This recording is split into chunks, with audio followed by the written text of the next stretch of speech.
अच्छा भैया, हम संतोष अहीर आप सब लोगों के बीच में एक भक्ति भावना से जुड़ी बिरहा का प्रस्तुति हम करने जा रहे हैं। रिकॉर्डिंग स्टूडियो बाबा किनाराम चहनिया चंदौली भाई अजय यादव के देखरेख में और हमारे सहयोगी जो महानुभाव लोग हैं, बिरहा के बहुत ही सुंदर कलाकार आप श्रीमान मुन्ना लाल यादव, आशीर्वाद इलेक्ट्रॉनिक्स, तमाम लोग आप लोगों के सहयोग से एक बिरहा का हम शुरुआत करने जा रहे हैं। हमें आशा ही नहीं बल्कि पूरा विश्वास है कि सुनने वाले साथियों को ये बिरहा जरूर पसंद आएगी। आइए, चालन भूमिका है। कैसे?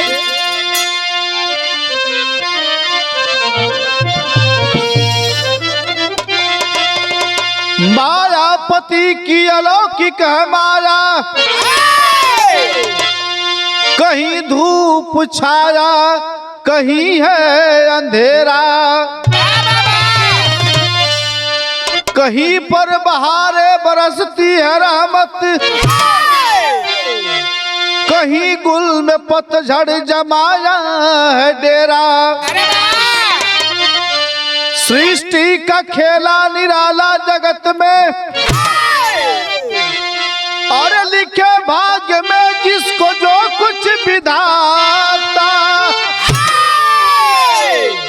जन्म लेके भूप पे विचरता है मानव, कोई रंग कोई कहता है राजा।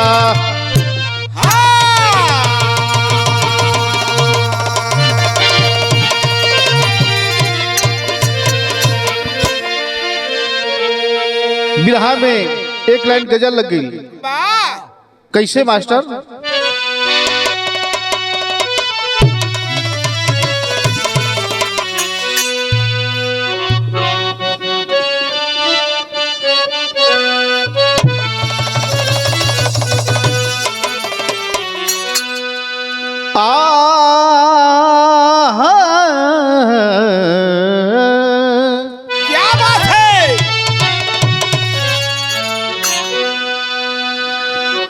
और जिंदगी में हजारों का मेला जुड़ा, कि जिंदगी में हजारों का मेला जुड़ा। अरे हंस जब जब उड़ा तब अकेला उड़ा रे, हंस जब जब उड़ा तब अकेला उड़ा।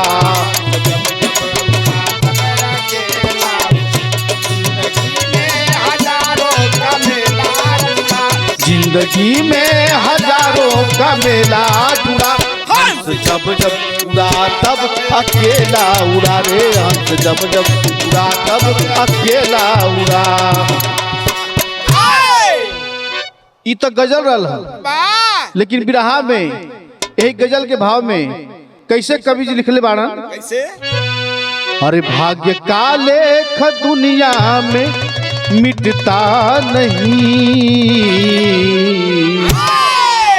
भाग्य का लेख दुनिया में मिटता नहीं, भाग्य का लेख दुनिया में मिटता नहीं, जो लिखे हैं विधाता वो हटता नहीं रे, जो लिखे हैं विधाता वो हटता नहीं।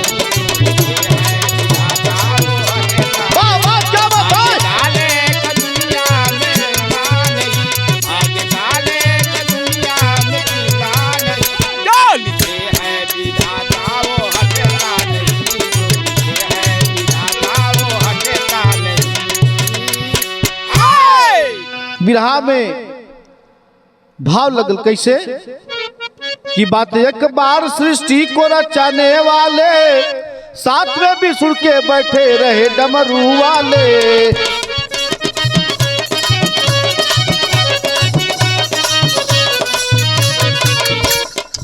मनुष्य के भाग्य को लिखने लगे विधाता हो, किसी को राजा बनाए भाग्यदाता हो।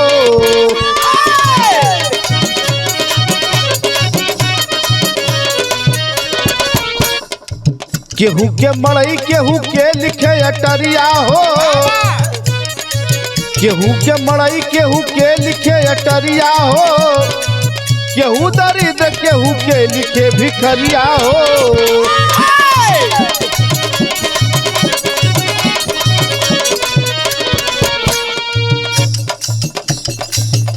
एक बार की बात है, ब्रह्मा विष्णु महेश तीनों देवता आपस में विचार कैलन और बोलना कहना कि मनुष्य के भाग्य को लिखने का काम हम लोग करेंगे और चल दिए हैं भाग्य को लिखने के लिए। लेकिन आगे का होत बा, किसान राम के तकदीर में निमक रोटी, किसान राम के तकदीर में निमक रोटी, कहा नारायण की ब्रह्मा की है नियत खोटी।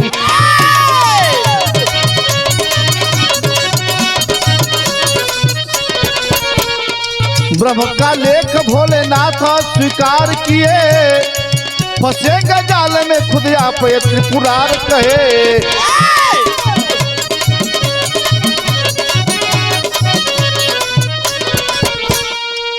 जौने समय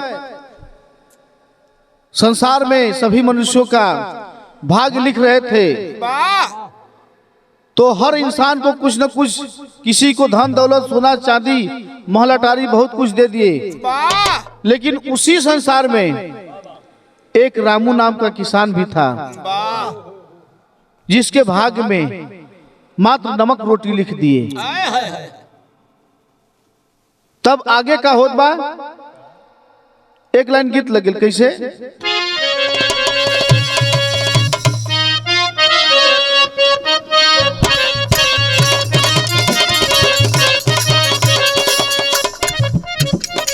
बदनाम हो का जरवा,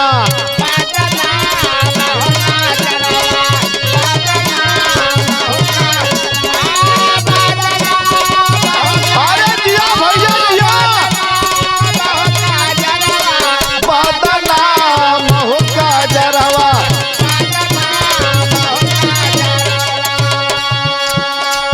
ई तो तर्ज रहा, लेकिन तर्ज से बढ़िया बिरहा में भाव बा। कैसे भाव बा, दुखदाई होली खनिया, दुखदाई होली, दुखदाई होली खनिया।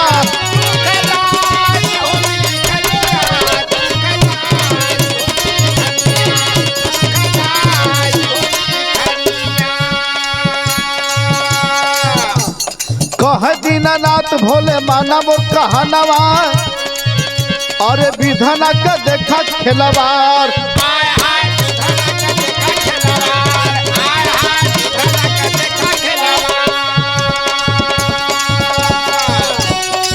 और भागिया में केहू के लिखल दौलतिया,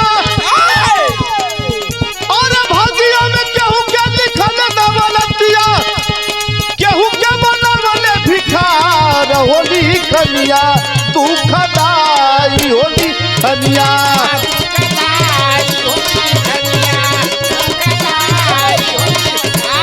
जिया भैया जिया, अरे जिया लाल जिया।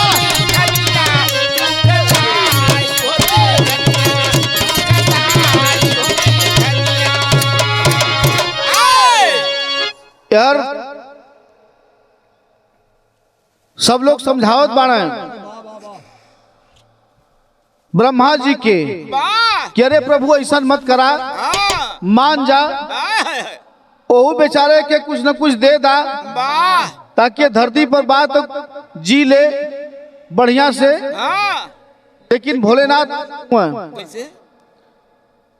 ब्रह्मा जी माने के तैयार ना होत हुआ। तब आगे का होता कि समझावे दोनों देव माने नहीं ब्रह्म देव, भयल बहुत तकरार।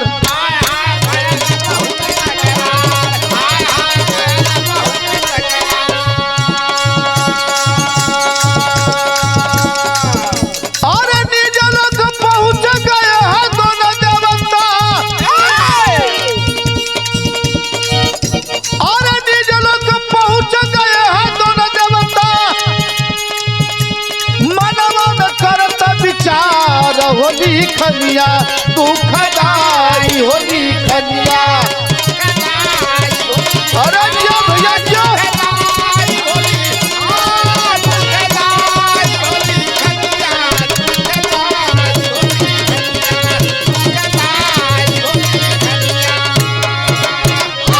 आखिरकार ब्रह्मा जी नहीं माने, कहे नहीं जो हम लिख दिए सो लिख दिए, अभी हटने वाला मिटने वाला नहीं है।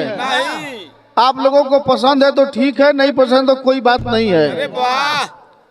लेकिन यह रामू का काम का रहल, जेकरे तकदीर में नमक रोटी लिखले रहना, वो रामू करता क्या था कि एक जमींदार के यहाँ हरवाही का काम करता था। उसकी जिंदगी बहुत ही परेशानी से गुजर रही थी। उसके साथ में रामू का एक औरत भी रहल, जेकर नाम नैना देवी बतावल गल। अत्यंत गरीब रहना, लेकिन ब्रह्मा जी तन को तरस ना खैना। बिरहा में एक लाइन फिर गीत लग गई, कैसे मास्टर?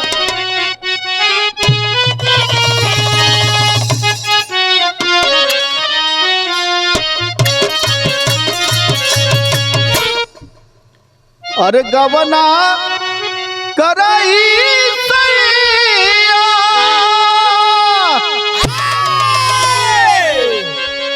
कि गवना करई सैया, अरे बसला सहार में उठला दरदिया ये राजा, कि उठला दरदिया ये राजा, गत रह गा तारा में उठला दरदिया ये राजा।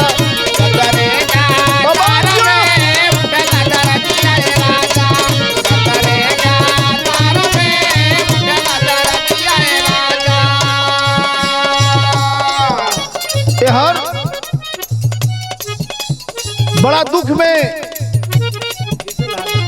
रामू किसान बा, बहुत कुछ मन में सोचा था।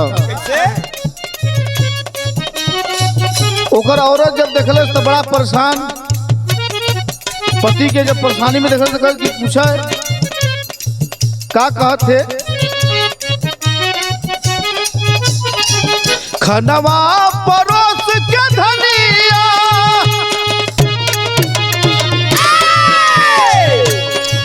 खनवा परोस के धनिया, हम काली बेनवा, सुसुकी सुसुकी रोवे घर में, नयना माया नवा, सुसुकी सुसुकी रोवे घर में।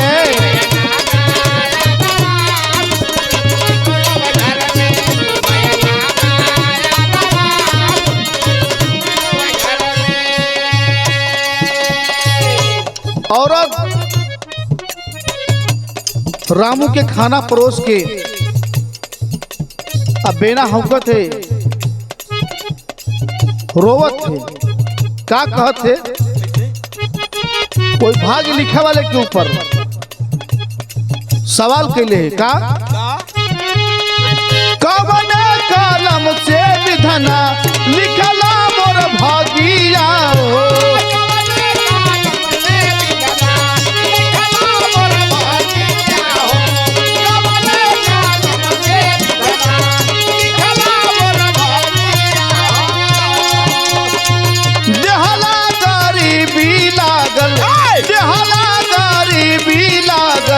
करमा में आ गिया हो,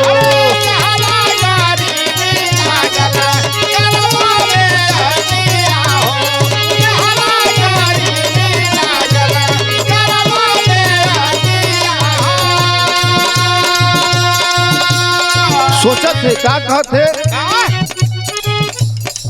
सब केहू खाला नीमन,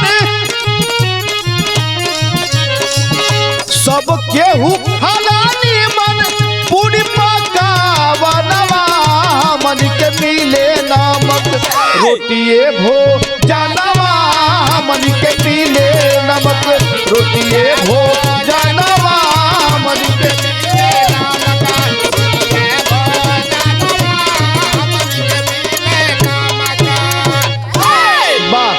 नैना जो है रामू की पत्नी ऊपर वाले को कोस ये कह रही है कि हे प्रभु ये कैसा अन्याय है आप हमारे साथ किए।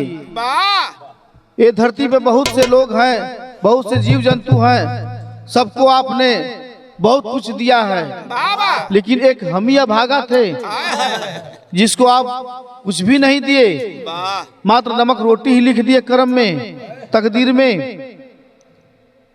बिरहा में टेरी लग गई। कैसे?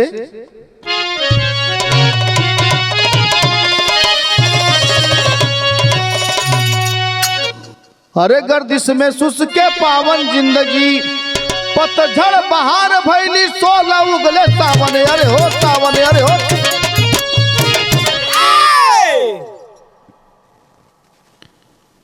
पतझड़ में बहार भैली 16 उगले सावन, गर्दिश में सुसके पावन जिंदगी। बड़े दुख में बा बेचारी। बिरहा में विदेशिया लगिल। कैसे?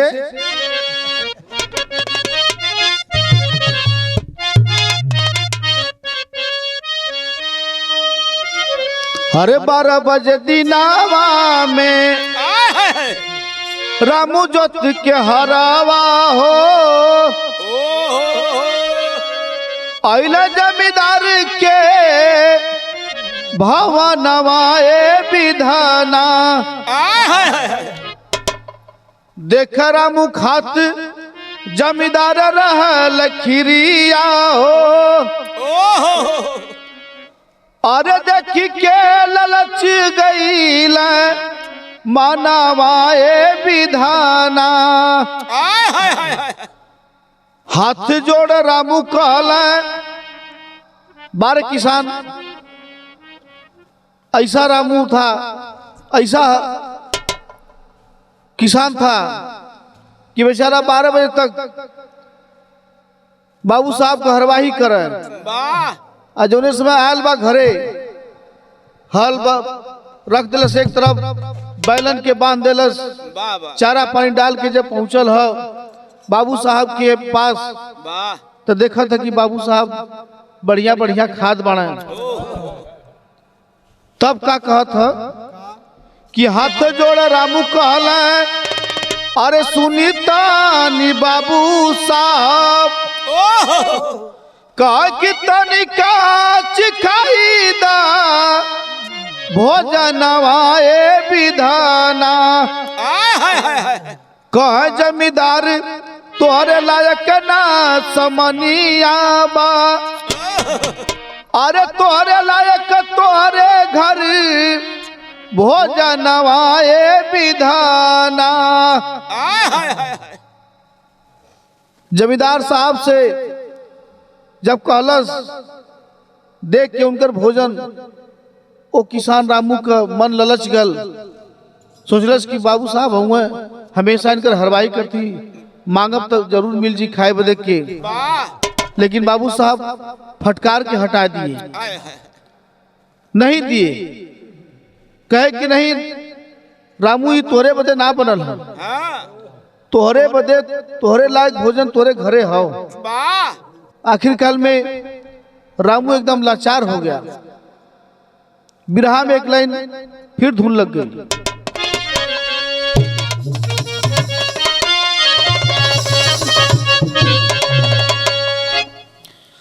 अरे सुन कैला राजाऊ, अरे सुन कैला राजाऊ, कचौड़ी गली सुन कैला राजाऊ। अरे मिर्जापुर के कैला गुलजार हो, कचौड़ी गली सुन कैला राजाऊ।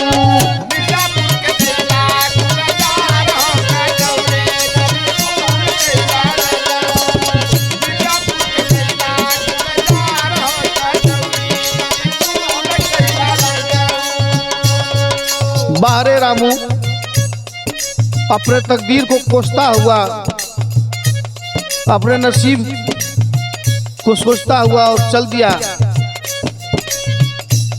क्या सोचा था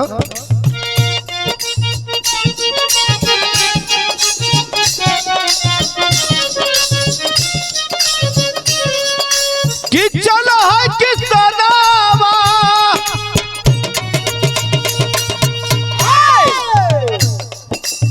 चला है किसनावा, चला है किसनावा की लाचार होके चला है किसनावा।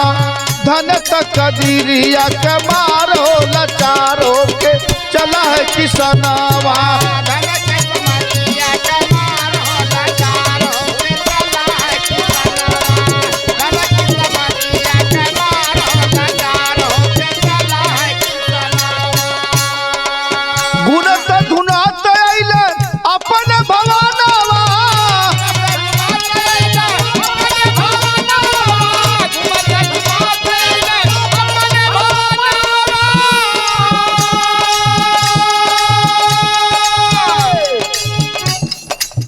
हाय रे समैया मोर बिगड़ गइल दीनावा, हाय रे समैया मोर बिगड़ गइल दीनावा, हाय रे समैया मोर बिगड़ गइल दीनावा। चला है किसनावा, चला है किसनावा, लाचार होके चला है किसनावा। घरवा में पहुंचल सरदार हो लाचार होके चला है किसनावा।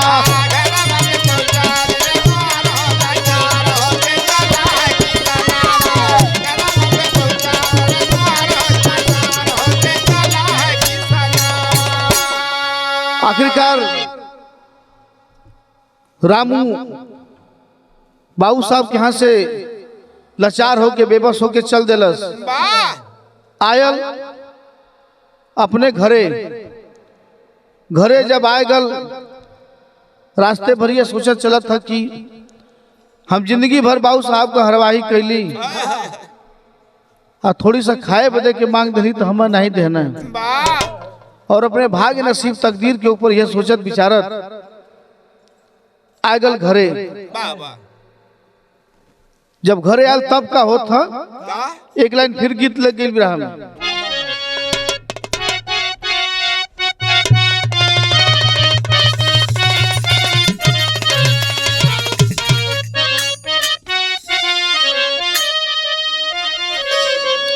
अरे गंगा जी का ऊंची बाया,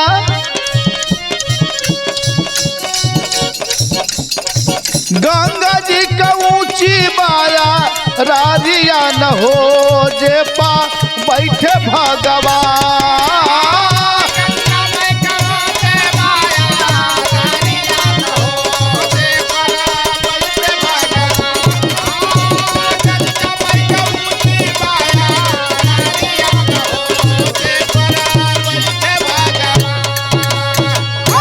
लेकिन बिरहा में भाव कवि जी लिखले बाड़न, कैसे लिखले बाड़न, कैसे रामू घर आए के का कैलस, क्या रे चुप्पी साधा ले हलस मारा दानावा न हो, चुप्पी साधा ले हलस मारा दानावा न हो। घरवा दूल्ही लचार,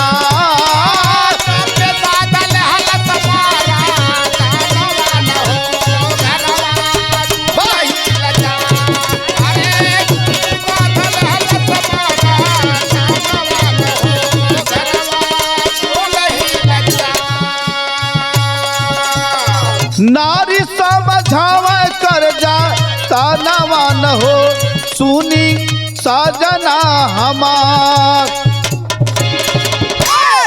समझावत है नारी, एकदम चुप्पा घरे में आए के कोने बैठ गल रामू, न कुछ बोलत बा न डोलत बा, एकदम शांत।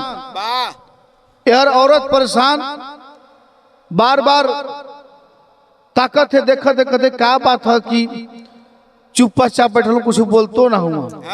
तब का कहलस औरत कि कारण बता, कारण कवन पिया बांध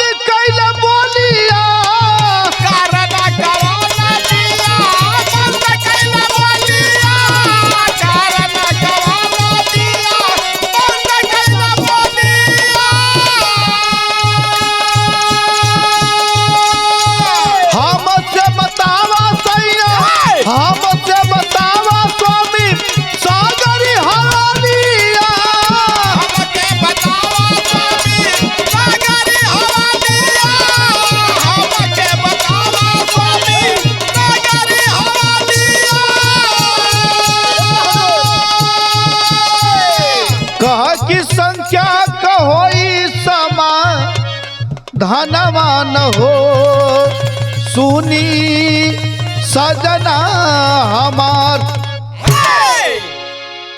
समझावत थे औरत, बोलत थे, कहते स्वामी जब से आयल हुआ तब से देखा थे एकदम चुपचाप बैठल हुआ, कुछ बोलत ना हुआ। समझावत थे, बताओ थे, कहते जो भी समस्या है, जो भी परेशानी है, हर समस्या का हल है, जरूर कुछ न कुछ रास्ता निकली। स्वामी आप घबराए मत। तब तक फिर विरह में एक तर्ज लग गई।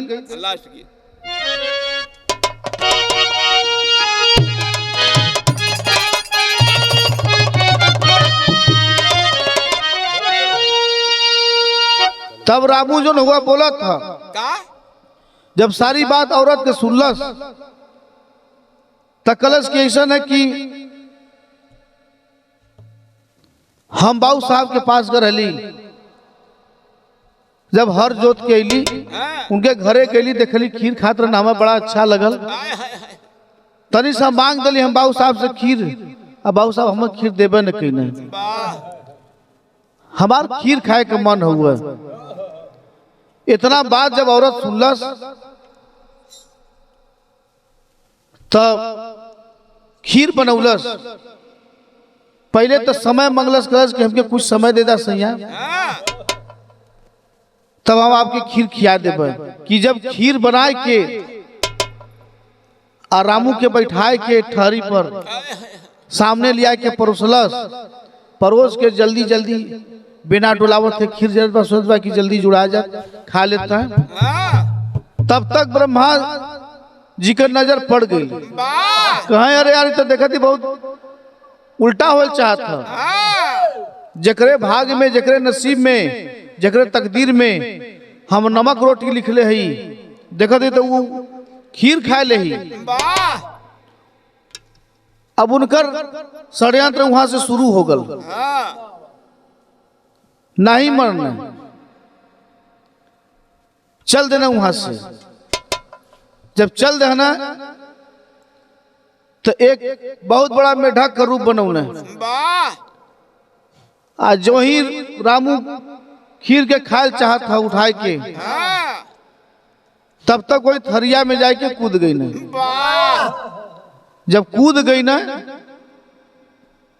तो रामू सोचत बा कि चला कूदल बाड़े तो एक लंगे केहरो रही है अपना टार देवल जी धीरे से निकल जी यहाँ तब खा ले।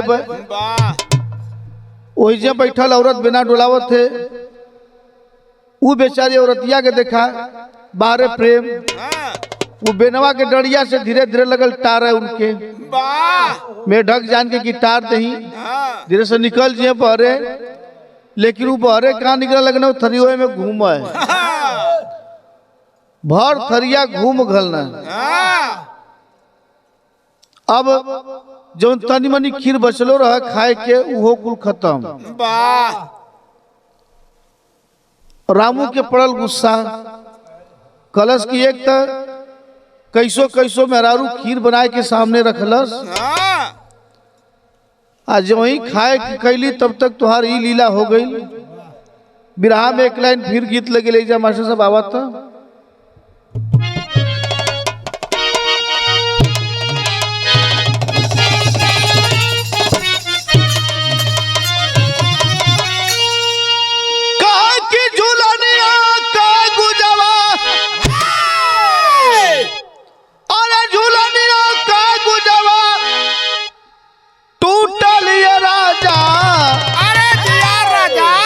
अरे जवनिया में गड़िया छूटल ये राजा,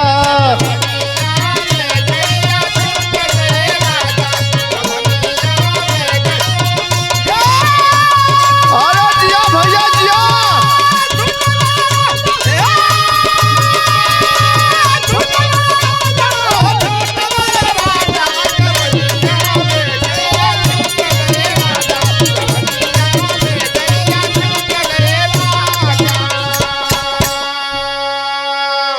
लेकिन ऐसे बढ़िया बिरहा में कवि जी भाव लिख रहे हुए कैसे, अरे कैला जवन आज, अरे कैला भोगा कजकऊ तो पिटल रमुआ, अरे पिटल रमुआ लेके सोटा कजकऊ पिटल।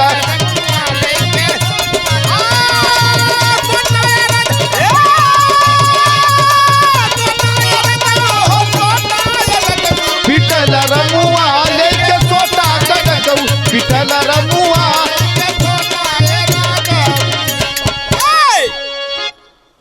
जब देखलस कि खीर में कूद गई न, खाए लाग छोड़बे न कहीं न, ओकरे इतना गुस्सा बरल कि जौन हर जोता वाला पैना रहल बगल में पैना ले रहल, मरलस 4 पैना चाप के।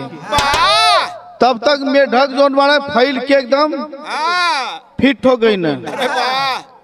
औरतियों बगल में का ठीक कैला है, देखा एकर जब वही हम लिया के परोसत है भी ना औकत है कि जुड़ा जाए तो कैसो खा ले, अटारत बाड़ी की कैसो निकल जाए थरिया में से, आई यही में घूमा लगना।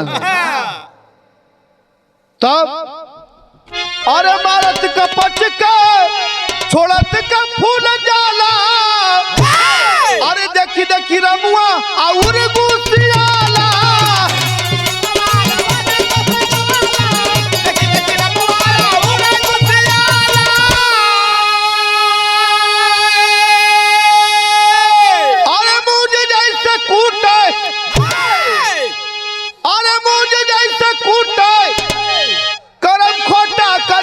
पिटल रमुआ लेके सोटा कजकऊ।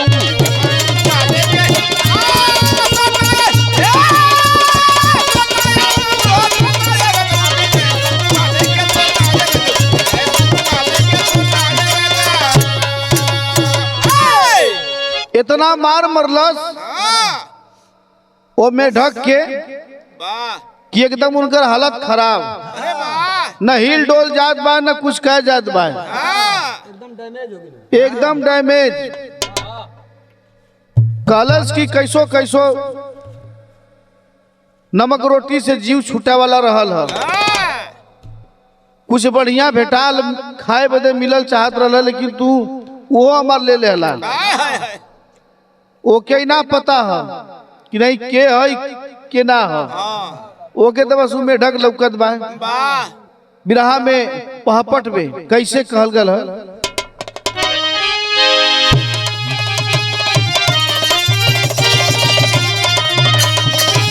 अरे फंसे जाल में भगिया के लिखवैया पावन धरती पर। अरे फंसे जाल में भगिया के लिखवैया पावन धरती पर, हमारे रमुआ हाय करे देखवैया पावन धरती पर।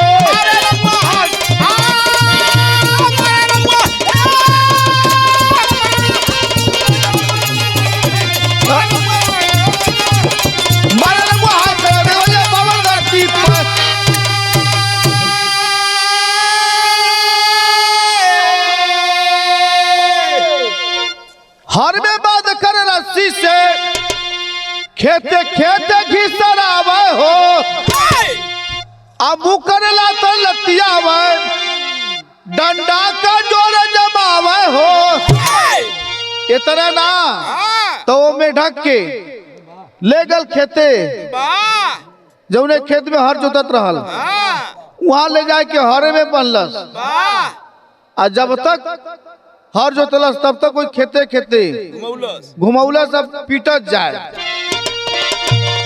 अरे ब्रह्मपुरी में रोवे शारद मैया पावन धरती पर, अरे लुप्त हो गए कहाँ भाग्य रचवैया पावन धरती पर। ब्रह्मांड में हाहाकार मच गल, सारे लोग घबरा गए कि आखिरकार में ये हो क्या रहा है। बिरहा में आल्हा लगल कैसे,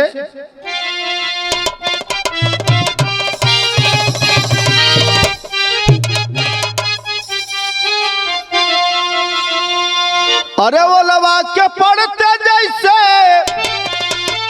पदम मुरझाला भैया,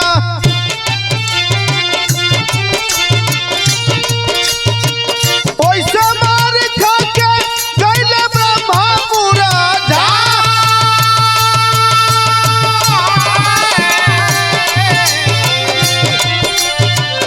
ब्रह्मलोकवा में माई शारद मुरझैली भैया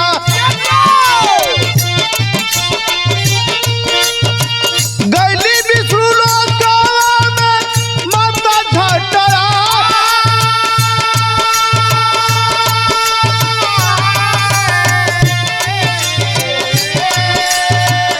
पतवा पूछली ना था जल्दी से बतावा हमके कहा हरि भेदवा के बतिया छिपा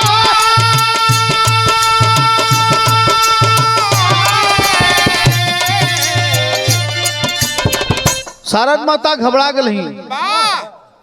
पूरे ब्रह्मांड में हाहाकार मचा हुआ है।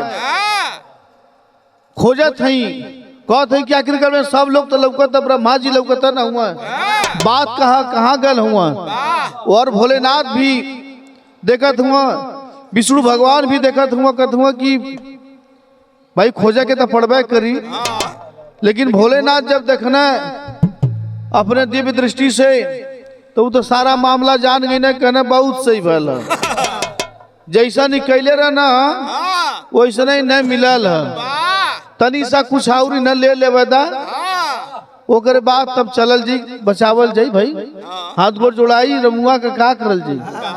अरे हमसे न हाल होई ब्रह्मानी समस्या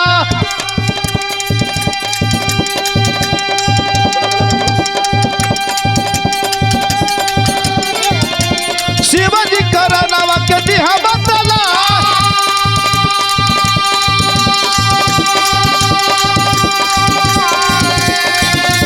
सागरी सब बच्चा सुन के कहे भोले बतिया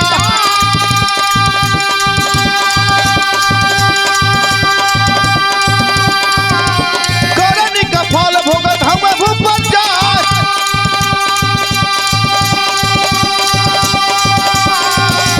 कहा माता रानी जल्दी स्वामी के छुड़ावा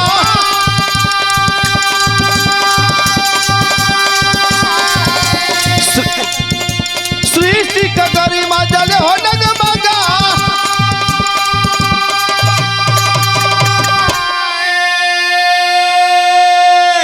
सभी लोग घबरा गए एकदम परेशान भोलेनाथ से जाके लोग कहत है कि प्रभु कोनो उपाय करा उन्हें छुड़ावा गई ना भोलेनाथ जब किसान और रामू के पास में तो कहले कि नहीं असली रूप में अगर जाए तो बड़ा मार मार यमहू के तो साधु का रूप बना लेना साधु का रूप बना के पहुंचने पहले कहे काहे हो का बात भाई ई कुल कैसन मेला जुटौले हुआ कहे तू जा बाबा तो से का मतलब बा ई सरवा जौन हुआ हम जब खाए बैठली खीर तो वही खीर में कूद गयल माला कूदलस तो ठीक कैलस लेकिन कूदले के बाद ही लगल भर थरिया घूमे वही में लगल नाच दिखावे इतना घूमल कि केहरो छोड़बे न करे कि हम तनको तक खा ले रही। आज इनके ऊपर इतना हमरे गुस्सा हो इनके ऊपर इतना हमारा गुस्सा हो कि इनके अंतिम दम तक न छोड़ा। तो भोलेनाथ कहने के रे मान जा जब ब्रह्मा जी का भोलेनाथ का निगाह पड़ल दोनों लोग जुड़ने आपस में तब ब्रह्मा जी कहे कि रे भवा कौनो उपाय करा बचा ला यार। तो भोलेनाथ देखा तो कहे कि तैसा मटिया जाए घूम जाए कह रे भाई ताका हम चीला हम के हई लेकिन भोलेनाथ तो सारी खेलवे जानत हुआ सब चीज जानत हुआ देखा तो तैसा और ले ला बड़ा मने कैली जब नहीं मल्ला कला कि नहीं जो लिख देली तो लिख देली ई मिटे हटे वाला ना हो। लेकिन ब्रह्मा जी एकदम परेशान कहे अरे प्रभु कौनो उपाय लगावा। तब किसान रामू के समझावल गल बतावल गल कहे तोहार गलती ना है गलती कोई और कह। ब्रह्मा जी जब अपने असली रूप में भइने तो एक बात बोलना बिरहा में खड़ी लग गई कैसे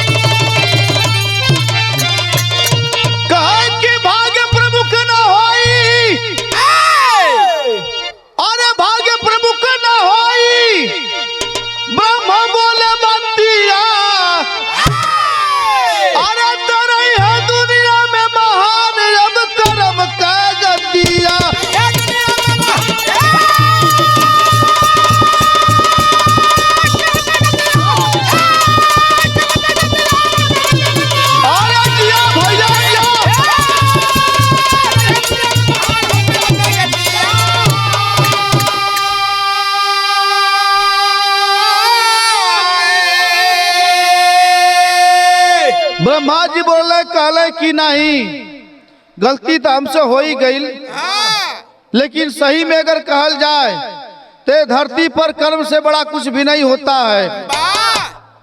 ये हमारा देश भी जो है कर्म प्रधान देश है।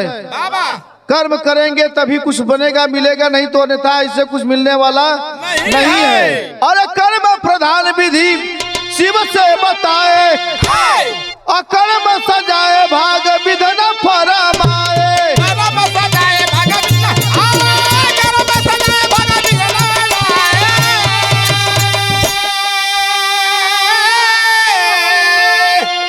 अरे कर्म अनुसार मिली है सुख दुख सथिया, तरई है दुनिया में महान अब कर्म का गतिया।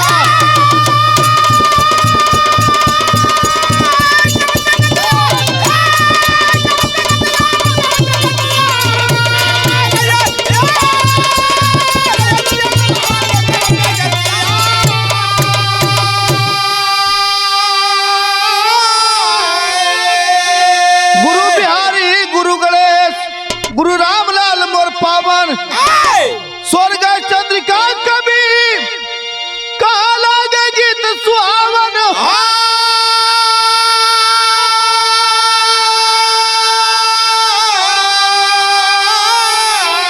अरे गर्दिश में सुसका पावन जिंदगी, अरे गर्दिश में सुसका पावन जिंदगी,